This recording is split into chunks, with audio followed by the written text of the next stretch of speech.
Top Gun 2, Top Harder is the sequel to a plotless, stateless mess that people who aren't me seem to think some sort of 80s classic because the theme song sounds great on a running playlist. Happily, you don't have to put yourself through that disaster because From Top Gun with Love works really well as a solo film, even if I did have to imagine there were 10-foot signs all around the set saying, "Tom, this is not a Mission Impossible film. You're filming that next week." And one of the loveliest improvements is that someone's actually bothered to include a plot.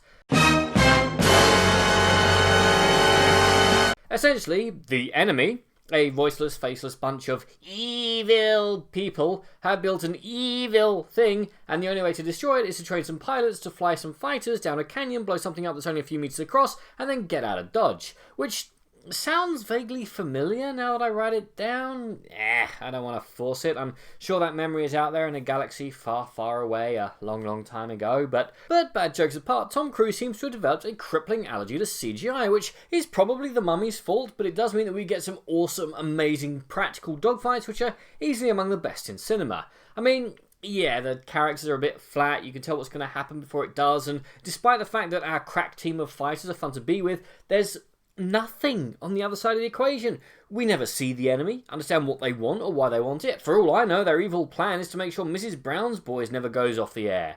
Ever. Under any circumstances. In which case, I say we take off and nuke the entire site from orbit.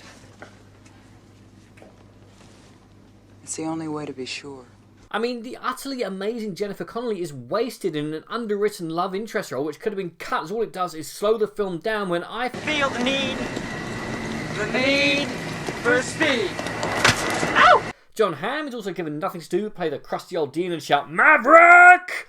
every 10 minutes, but it's all in good fun. Look, Top Gun Uprising isn't some deep think piece on the human condition. It's also not above a trip to the editor's suite to sacrilegiously send Jennifer Connelly to the extra scenes on the DVD release, assuming they still do DVDs. Are they still a thing? But if you want a fun blast that's a throwback to good action films with actual stunts by actual people, then this'll do you.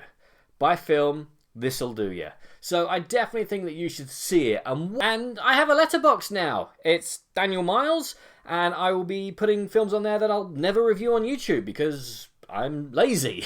So yeah, check that out, and if you've enjoyed what you've seen here, comment below, let me know. I'm Daniel, it's been a Dunking. If you enjoyed this video, please like, share, and subscribe.